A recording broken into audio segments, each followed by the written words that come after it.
페르시아 그 포로의 땅에서 예루살렘으로 백성들과 함께 돌아오는 그 여정을 앞에 두고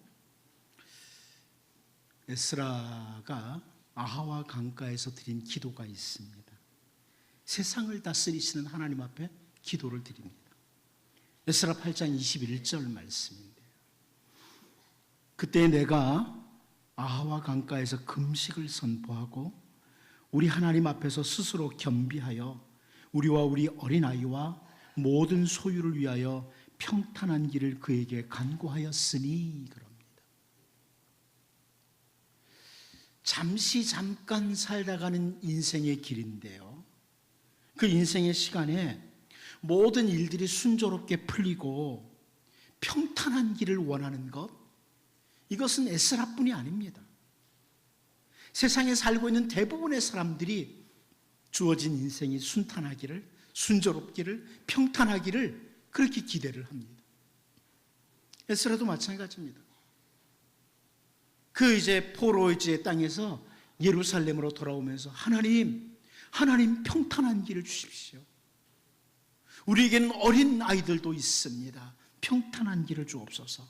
이렇게 기도를 드렸던 거죠. 오늘 이 자리에 계신 우리 모두가 다 마찬가지죠. 나는 인생 사는 동안에 매일매일 풍파가 일어났으면 좋겠어. 이런 사람은 한 사람도 없어요.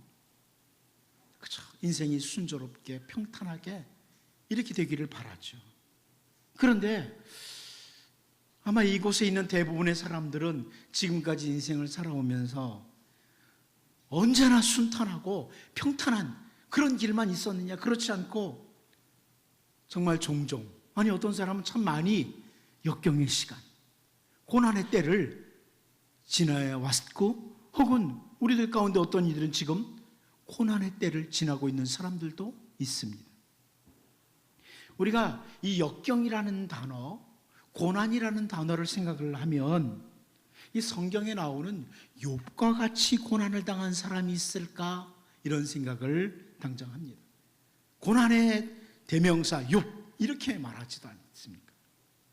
그런데 저는 참 이 고난과 역경을 생각할 때 욥에 견줄 만한 그런 고난을 당한 사람이 있는데 그 사람이 바로 다윗이라고 봅니다. 다윗도 참 어려서부터 고난이 많았습니다. 역경의 시간이 많았죠.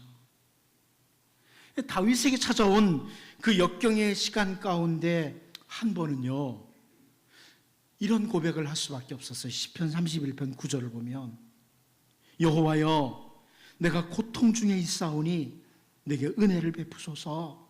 내가 근심 때문에 눈과 영혼과 몸이 쇠하였나이다.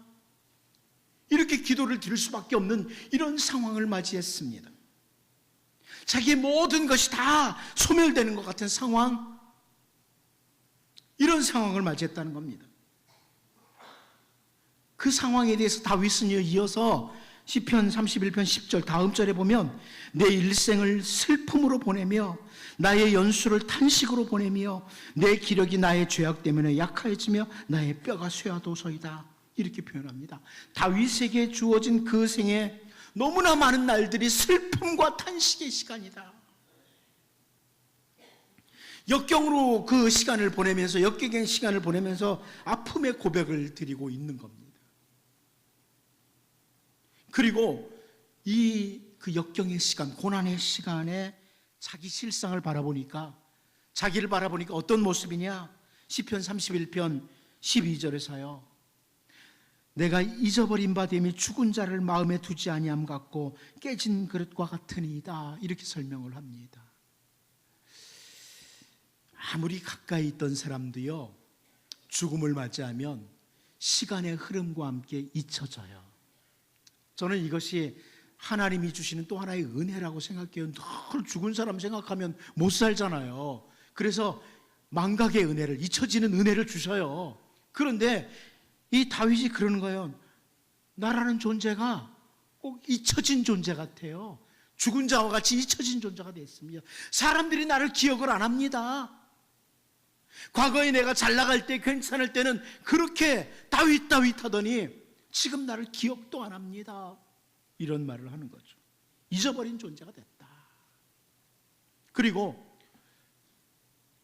우리가 아무리 귀하게 사용하는 그릇도요, 이 질그릇이 깨어지면 아무 소용이 없잖아요. 그런데 자기가 지금 깨진 그릇과 같다, 이렇게 표현합니다. 오늘 이 자리에 계신 분들 가운데 그런 사람이 있을 수 있어요. 마치 사람들에게 잊혀진 존재, 깨진 그릇과 같은 존재, 이런 존재가 될 수도 있습니다. 그런데 여러분, 하나님의 백성인 다윗은 그 역경의 상황에서 시편 31편 14절 15절의 기도를 드려요. 고백과 기도를 드리죠. 여호와여, 그러하여도 나는 주께 의지하고 말하기를 주는 내 하나님이시라 하였나이다. 나의 앞날이 주의 손에 있사오니 내 원수들과 나를 핍박하는 자들의 손에서 나를 건져 주소서. 하나님을 향한 절대적인 신뢰죠.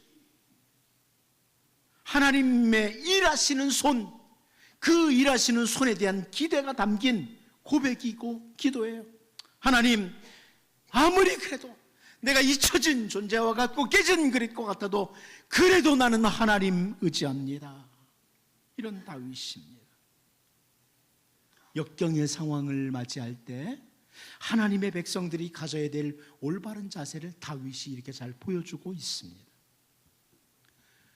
우리는 오늘 본문 말씀을 통해서 어떤 상황을 보냐면, 북이스라엘의 수도였던 사마리아 성을 아람 군대가 포위를 하고, 그리고 정말 큰 고난의 때를 맞이했던, 우리가 지난주까지 살펴봤던 것처럼 깊은 고난에 빠져있는 그런 사마리아 성 사람들, 그 북이스라엘의 왕 여호람과 이스라엘 백성들을 만나게 됩니다. 근데 그들이 그 역경의 상황에서 어떤 모습을 취하느냐, 어떤 태도를 나타내느냐, 이 부분을 좀 보면서 하나님의 백성들인 오늘 우리들도 인생을 살다가 때로는 역경, 고난을 맞이했을 때, 어려운 일을 만났을 때 어떻게 대처해야 되느냐, 이런 부분들을 다시 한번 확인하고 다짐도 하고 기도하고 달려가는 이런 은혜가 있기를 원합니다. 첫 번째, 우리는 오늘 본문에서 왕에게 도움을 요청하는 장면을 보게 됩니다. 왕에게 도움을 요청하는 장면이라. 본문 26절 같이 한번 읽어보도록 하겠습니다. 봅니다. 시작. 이스라엘 왕이 성 위로 지나갈 때 한 여인이 외쳐 이르되 나의 주 왕이여 도우소서. 여러분, 지금 이스라엘 백성들뿐만 아니라 이스라엘 왕도 똑같은 역경의 상황입니다. 아무리 그가 이스라엘 왕이라고 할지라도 자기 목숨 부지하기도 힘든 이런 상황입니다. 그런데 하나님의 백성이라고 하는 사마리아 성의 한 여인이 왕에게 도움을 요청하면서 나의 주 왕이여 도우소서 그럽니다. 나의 주 왕이여 도우소서. 여기 나를 도우소서, 나를 구원하소서, 이런 의미의 단어인데요, 이 표현은요 사실 우리가 잘 알고 있는 표현이에요. 나를 구원하소서, 나를 도우소서. 요한복음 12장 13절 말씀을 보면 이런 말씀 있죠. 종려나무 가지를 가지고 맞으러 나가 외치되 호산나 찬송하리로다, 주의 이름으로 오시느니 곧 이스라엘의 왕이시여 하더라, 이렇게 말씀하거든요. 여기 보면 호산나 찬송하리로다 그러죠. 호산나가 바로 나를 구원하소서. 오늘 본문에 나의 주 왕이여 도우소서, 호산나입니다. 나를 도우소서, 나를 구원하소서. 이 물에 빠진 사람 지푸라기라도 잡는 심정일까요? 같이 지금 역경을 만난 왕에게 나를 구원해달라고, 같이 죽어가는 사람에게 나를 건져달라고 이렇게 요청을 하는 겁니다. 근데 여러분, 성경에서 우리에게 분명히 선포해 주는 게 있죠. 이사야 2장 22절 말씀 우리가 잘 압니다. 너희는 인생을 의지하지 말라. 그의 호흡은 코에 있나니 새말 가치가 어디 있느냐. 분명한 선포입니다. 우리가 인생을 살아가다가 역경을 만났을 때요, 정말 어떤 강한 사람, 이런 사람을 의지하고 싶은 마음이 일어나요. 누가 나를 도와줄 수 없을까? 이런 마음이 생기죠. 그런데 호흡이 끊어지면, 그 코에서 호흡이 끊어지면 숫자에도 넣지 않아요. 셈하질 않아요. 이런 인생은 결코 우리의 의지의 대상이 아니라는 겁니다. 결코 의지의 대상이 아니에요. 지금 사마리아 성 안에서 같이 죽어가는데 왕이여 나를 구원하소서, 나를 도우소서 그래요. 여러분, 심지어 다윗은요, 시편 62편 9절에서 아 슬프도다 사람은 입김이며 인생도 속임수이니 저 오래 달면 그들은 입김보다 가벼우리로다, 이렇게 표현합니다. 입김 아시죠? 히브리어로 헤벨입니다. 헤벨. 입김이에요. 잠시 다 사라지는 것. 헛것입니다. 바른 성경에서는 이 부분을 이렇게 번역을 했어요. 참으로 천한 자도 헛되며 높은 자도 거짓되니 저울에 올려놓으면 입김보다 가볍다. 세상에 천한 사람이라고 하는 사람들, 혹은 높은 사람이라고 하는 사람들, 그 모든 사람들 다 천하든 높든 인생은 뭐냐? 입김과 같은 존재. 입김보다 가볍다. 다윗이 설명하는 거예요. 인생이 이렇다. 왜 인생을 의지하느냐 이런 거죠. 의지할 인생이 없다는 거예요. 우리들 딴에는 이 정도 권력을 가진 사람이면, 이 정도 힘을 가진 사람이면 내가 한번 의지해 볼 만하지. 근데 다윗은 그렇게 말하지 않아요. 아무리 높은 사람도 입김보다 가볍다, 이렇게 말씀합니다. 여러분, 선지자 예레미야를 통해서 하나님께서 주신 말씀이 있어요. 예레미야 17장 5절 6절을 보면 여호와께서 이와 같이 말씀하시니라. 무릇 사람을 믿으며 육신으로 그의 힘을 삼고 마음이 여호와께서 떠난 그 사람은 저주를 받을 것이라. 그는 사막의 떨기나무 같아서 좋은 일이 오는 것을 보지 못하고 광야 간조한 곳 건건한 땅 사람이 살지 않는 땅에 살리라. 하나님을 의지하고 살아야 될 백성들이 하나님을 떠나서 사람을 의지하고 사람에게 기대고 이렇게 살아가면 그 사람 어떤 사람과 같느냐? 사막의 떨기나무와 같다, 이렇게 말씀합니다. 사막에 있는 떨기나무와 같다. 열매가 없다는 거죠. 좋은 일이 없다는 거예요. 인생 의지하는 자. 그런데 이어서 예레미야 17장 7절 8절에서요. 그러나 무릇 여호와를 의지하며 여호와를 의뢰하는 그 사람은 복을 받을 것이라. 그는 물가에 심어진 나무가 그 뿌리를 강변에 뻗치고 더위가 올지라도 두려워하지 아니하며 그 잎이 청청하며 가무는 해에도 걱정이 없고 결실이 그치지 아니함 같으리라. 인생의 역경의 때에도 하나님 의지하고 하나님 믿고 맡기고 기도하고 나가는 사람, 그 사람은 사막의 떨기나무와 같은 자가 아니라 물가에 심겨진 나무와 같다, 이렇게 말씀합니다.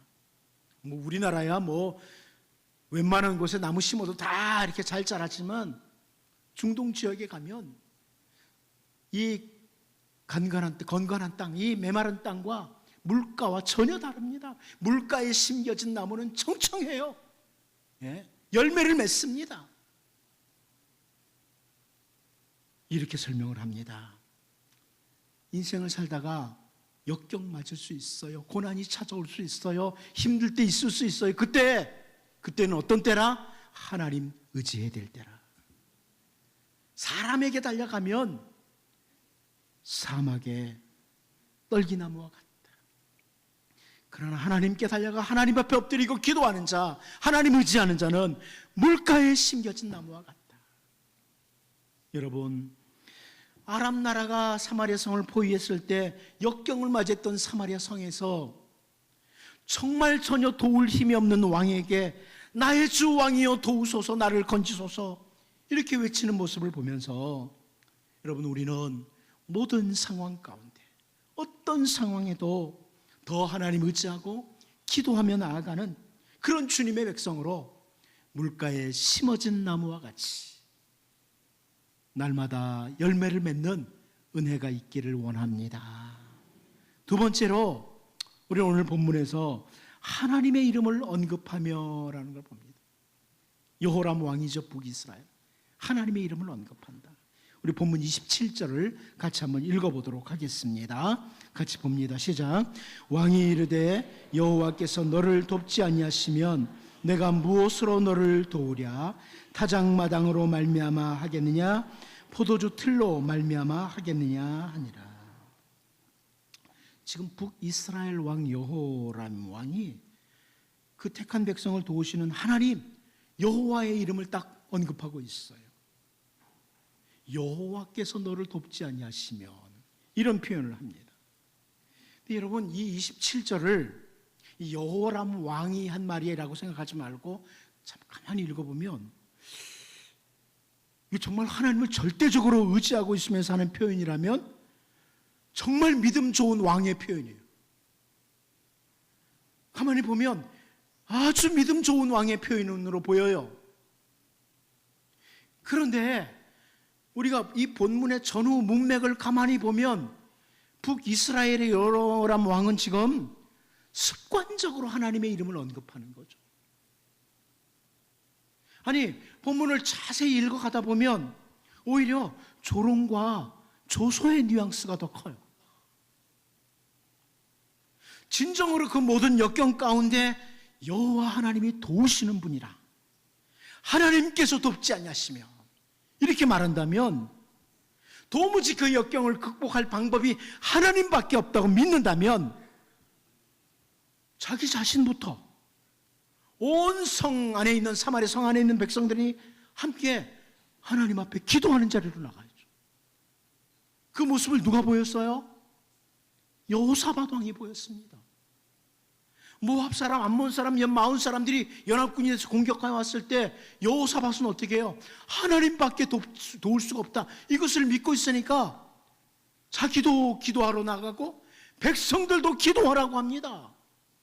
하나님이 도우시면 기도해야죠. 기도해야죠.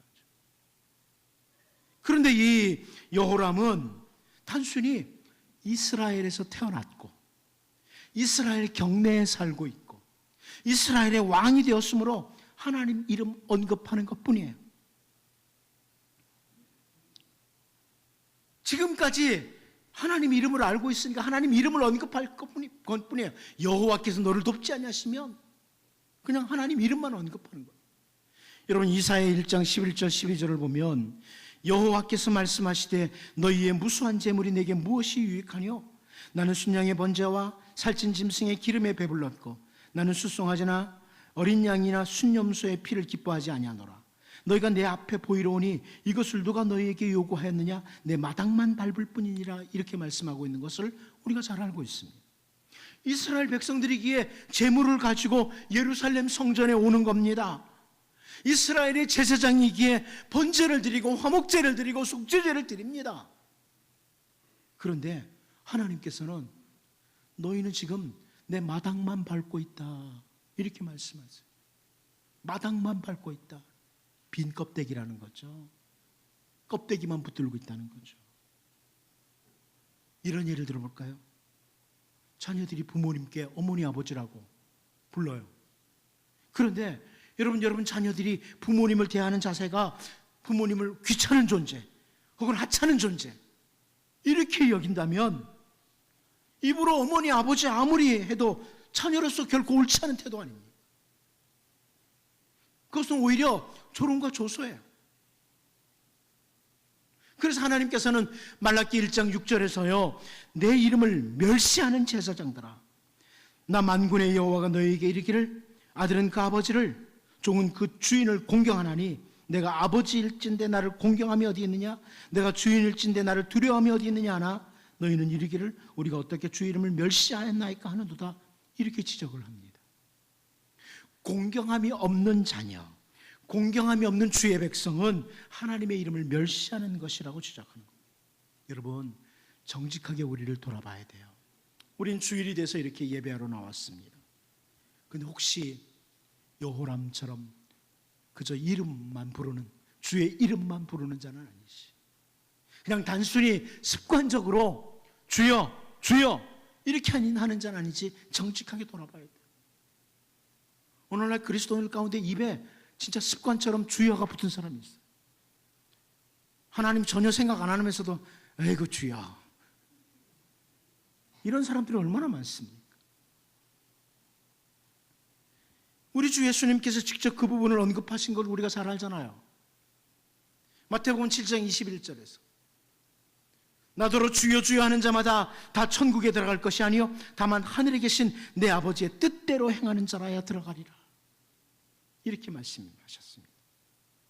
여러분, 오늘 본문에서 정말 하나님을 의지하고 하나님의 도우심을 바라면서 기도하는 자리로 나가는 모습이 아니라 여호와께서 너를 돕지 아니하시면 하나님의 이름만 습관적으로 언급하는 여호람 왕의 모습을 보면서 역경의 상황 속에서 우리 주님이 말씀하신 것처럼 하나님 아버지의 뜻을 따라 하나님을 경외하며 기도하는 자리로 나가는, 빈 껍데기가 아니라 정말 온 마음 다해 하나님 앞에 기도하며 하나님 의지하고 나가는 이런 은혜의 백성들로 우리가 설 수 있기를 원합니다.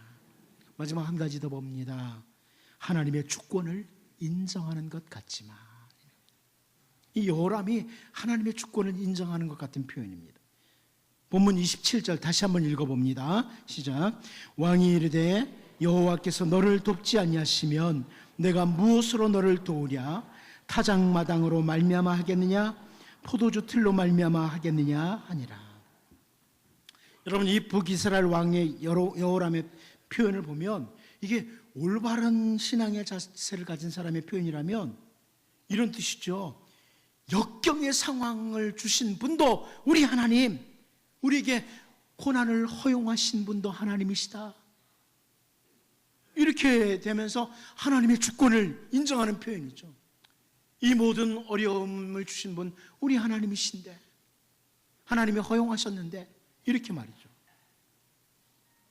그런데 여호람과 같이 하나님의 주권을 진짜는 인정하지 않는 불경건한 자가 이런 표현하는 것은 뭐예요? 오히려 반대죠. 이 모든 책임은 하나님께 있다는 뜻입니다. 그런 의미가 되고 맙니다. 하나님을 원망하는 표현이에요. 아니, 하나님이 왜 안 도우시는데, 하나님이 왜 이 고난을, 이 고통을 나에게 주시고 계시는데, 왜 우리에게 이런 고난을 주시는데 하나님께 책임을 돌리는 원망하는 태도예요. 바빌로니아 제국의 느부갓네살 왕이 하루는 특별한 꿈을 꾸었습니다. 잠에서 깨어나서 보니까 분명히 뭔가 꿈을 꾸었는데 그 꿈이 생각이 나질 않아요. 꿈의 내용을 잊어버렸어요. 그래서 바빌로니아 제국의 모든 박수들, 술객들, 점쟁이들 다 불러가지고 자기가 꾼 꿈을 알아내라고, 내가 무슨 꿈 꿨는지 얘기하라고, 그리고 그 꿈 해석도 하라고. 아무도 못하지요. 아무도 그 꿈을 해석을 못해요. 그런데 포로로 끌려왔던 다니엘까지도 그 일로 인해서 죽음의 위기에 놓였습니다. 그때 다니엘이 기도합니다. 하나님 앞에 나가 기도합니다. 그 역경의 상황 속에서 하나님 앞에 나아가 기도를 했던 다니엘은 하나님께서 그 느부갓네살이 꾼 꿈을 알려주시죠. 해석까지도 해주십니다. 무슨 꿈이었는지 우리 압니다. 성경에서 큰 신상을 보았어요.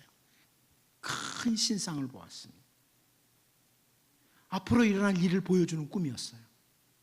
바빌로니아 제국, 페르시아 제국, 헬라 제국, 로마 제국, 뭐 이렇게, 그리고 마침내 메시아의 나라가 임할 것을 보여주는 그런 꿈이었습니다. 이 다니엘이 설명하는 꿈과 꿈의 해석을 다 듣고 난 뒤에 느부갓네살 왕이 뭐라고 말을 하냐면 다니엘서 2장 47절인데요.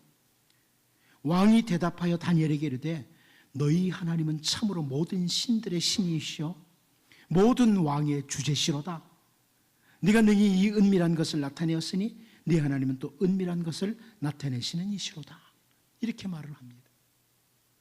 이 느부갓네살 왕의 표현은 겉으로 보기에는 분명히 하나님의 절대 주권을 인정하는 표현이에요. 겉으로 보기에는 너희 하나님은 진짜 하나님이다. 그런데 실제로 느부갓네살이 하나님의 주권을 인정하는 게 아니죠. 바로 다음 장 다니엘서 3장을 보면 이 느부갓네살이 두라 평지에 큰 금신상을 세웁니다. 그리고 바빌론 제국은 영원할 것이라고 이렇게 선포를 하고 그 앞에서 절을 하라고 해요. 하나님이 보여준 큰 신상은 바빌로니아 제국, 페르시아 제국, 헬라 제국, 로마 제국, 메시아의 나라 이렇게 쫙 가는 걸 보여준단 말이에요. 그런데 바빌론은 영원할 것이라고 이러면서 절을 하도록 만듭니다. 하나님의 주권을 인정하는 게 아니에요. 우리들이 고난의 때, 역경을 맞이할 때 모든 것을 주관하시는 하나님은 지금 왜 이런 상황을 나에게 주시는가 이렇게 원망하는 자리로 가는 사람들이 많습니다. 왜 내게 이런 아픔을 주시는데, 왜 이런 고난을 주시는가 하나님은, 이런 사람들 많아요. 그 모습은 겉으로는 하나님의 주권을 인정하는 것 같지만 실제로는 하나님의 주권을 인정하는 자의 모습이 아닙니다. 바울 사도 역시 복음을 전하다가 역경이 많이 찾아왔습니다. 우리가 너무나 잘 알잖아요. 복음 전하다가 매를 맞기도 하고 복음 전하다가 감옥에 갇히기도 했고 어려움이 많았어요. 그런데 바울이 고백한 유명한 고백을 우리가 잘 압니다. 로마서 8장 28절. 우리가 알거니와 하나님을 사랑하는 자 곧 그의 뜻대로 부르심을 입은 자들에게는 모든 것이 합력하여 선을 이루느니라. 바울의 태도예요. 어떤 역경 속에서도 내가 지금 이런 고난이 있어도 이 모든 것이 합력해서 선을 이룰 것이다. 내가 지금 어떤 고난의 상황에 있어도 나를 사랑하시는 하나님께서 이 모든 것이 합력해서 가장 아름다운 자리로 이끌고 가실 것이다. 진정으로 하나님의 주권을 인정하는 자의 모습이에요. 우리 주 예수님께서는 십자가 고난의 길을 걸어가시면서 이 모든 역경, 이 모든 고난은 죄에 빠진 우리를 구원하시려는 하나님의 계획이라는 것을 절대적으로 신뢰하고 하나님 주권을 인정하면서 그 십자가의 길을 한 걸음 한 걸음 걸어가셨습니다. 여러분, 우리 하나님의 주권을 인정하는 사람은 오늘 본문의 여호람처럼 모든 책임을 하나님께 전가하려는 것이 아니라 고난의 때 말입니다. 오히려 이 모든 것이 합력해서 선을 이룰 것이라는 믿음 가지고 하나님의 주권 인정하면서 하나님은 옳습니다. 내가 오늘 고난의 자리에 있어도 하나님은 옳습니다. 하나님의 귀한 계획이 있는 줄로 믿습니다. 믿음으로 반응하면서 하나님 앞에 나아가는 자입니다. 여러분, 목사가 바라기는 사랑하는 성도들이 세상에 사는 동안에 늘 순탄하고 평탄한 길 늘 있기를 원합니다. 그러나 때로는 찾아오는 고난의 때, 역경의 때 하나님 더욱 의지하고 믿음으로 기도하고 나가고 하나님 주권을 인정하며 가장 아름답게 이루어가실 하나님 기대하고 기도하며 살 수 있기를 바랍니다. 기도하겠습니다. 하나님 아버지, 아람의 포위로 말미암아 역경을 맞이한 때 사마리아 성에서 도울 힘이 없는 왕에게 도와달라고 했던 모습, 입으로만 하나님의 이름을 언급하는 모습, 입으로는 하나님의 주권을 인정하는 것 같지만 실상은 모든 책임을 하나님께 돌리려는 태도를 취하는 왕의 모습 보면서 다시 우리를 돌아보게 하시고 어떤 상황에서도 하나님 의지하고 기도하며 나아가는, 그래서 물가에 심어진 나무와 같은 모든 것이 합력해서 선을 이루어 가실 하나님 기대하며 하나님 주권 인정하며 나아가는 주의 백성들로 살게 하여 주옵소서. 예수님의 이름으로 기도하옵나이다. 아멘.